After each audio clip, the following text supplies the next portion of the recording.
ایک حدیث میں آتا ہے کہ دو لوگوں کی نمازیں ان کے سروں سے اوپر نہیں جاتی، ادھر ہی رہتی ہیں ان کے پاس ہی، یعنی قبول نہیں ہوتی مراد ہے۔ ایک وہ عورت جو اپنے شوہر کی نافرمان ہو، پھر یاد رکھیں وہ شرط کے ساتھ، اللہ کی نافرمانی میں نہیں، اللہ کی فرما برداری میں شوہر کی فرما برداری۔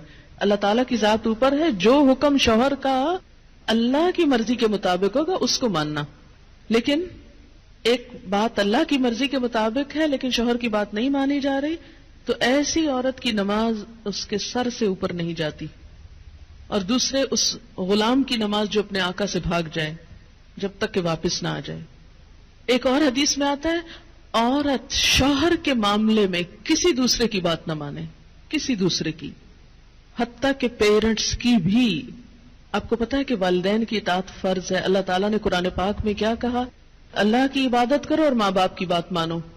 لیکن جب ایک عورت کی شادی ہو جاتی ہے تو اب اس کے لیے اس کا اصل گھر کون سا ہے؟ شوہر کا گھر ہے، اور اب اس کے لیے والدین کی اطاعت سیکنڈری ہے، شوہر کی اطاعت نمبر 1 ہو گئی ہے۔ پہلے والدین اس کی کفالت کر رہے تھے، اب شوہر اس کی کفالت کر رہا ہے۔ اب ایک نیا گھر بن رہا ہے۔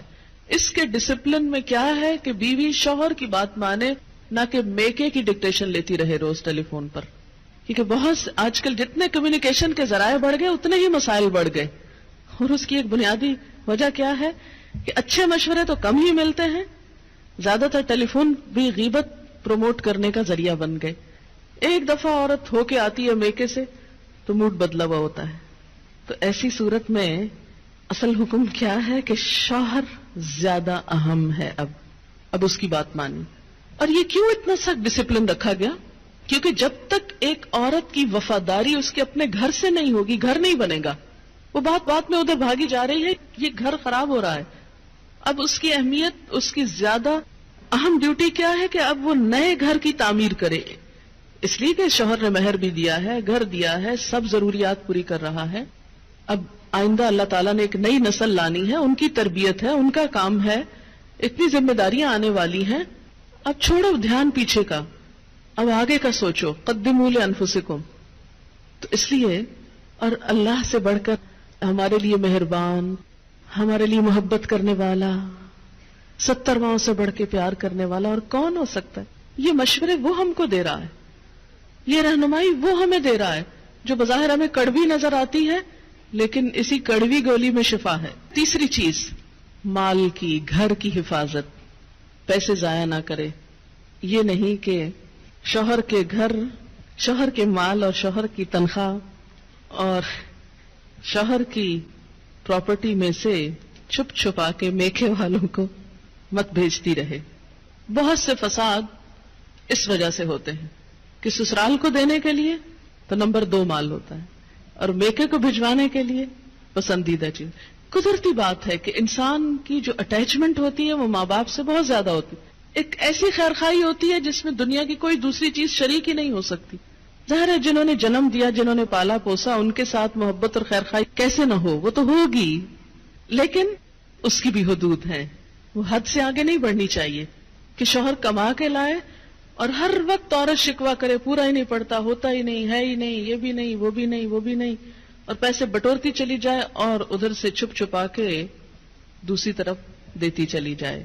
نہیں، حتیٰ کہ فی سبیل اللہ بھی اگر عورت کو دینا ہے تو شوہر کی رضامندی ضروری ہے، یعنی شوہر کا مشورہ بھی ہونا چاہیے اس میں۔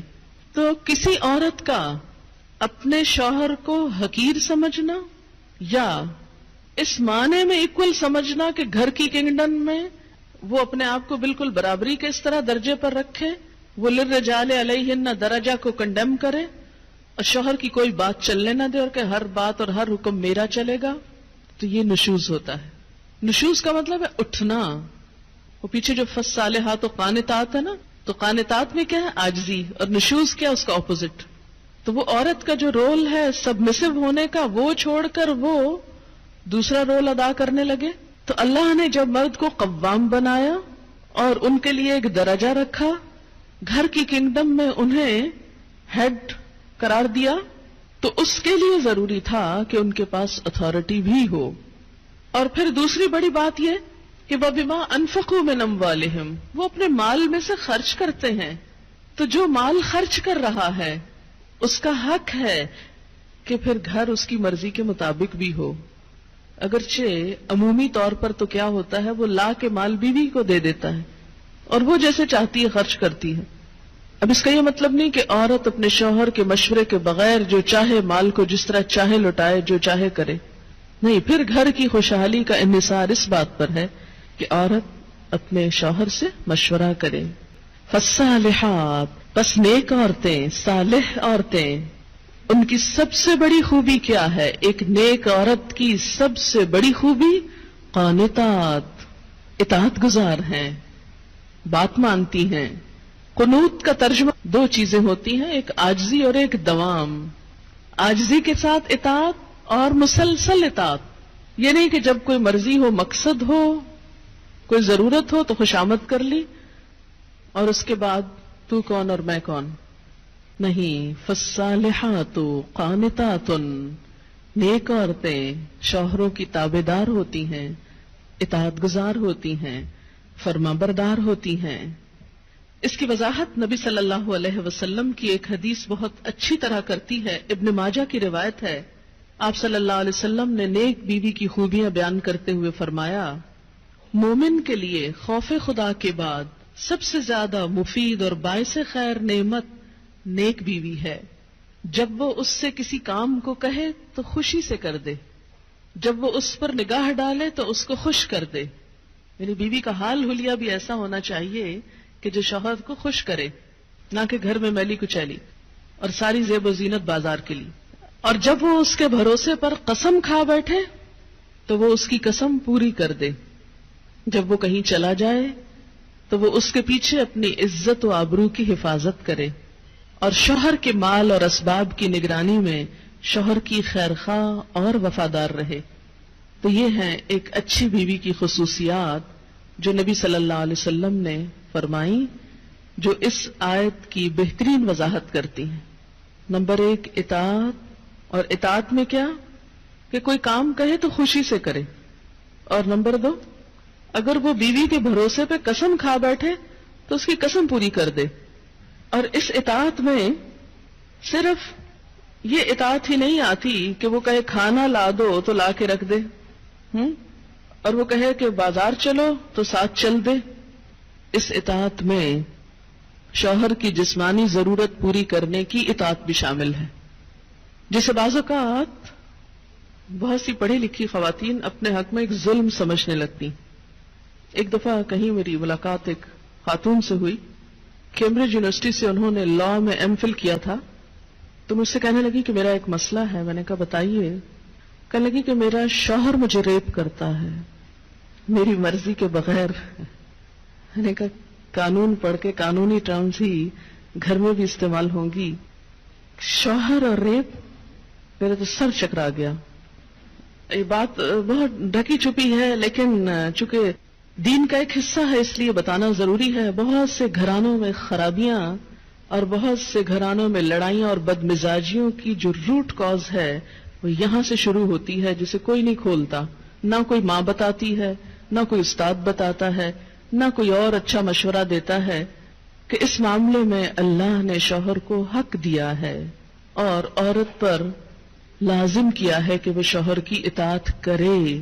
اور اس میں وہ حدیث آپ نے سن رکھی ہوگی اور عورتوں کو سنانے میں بڑی مشکل پیش آتی ہے مجھے ہمیشہ، اور عورتیں ایک دم اوفینڈ ہونے لگتی ہیں.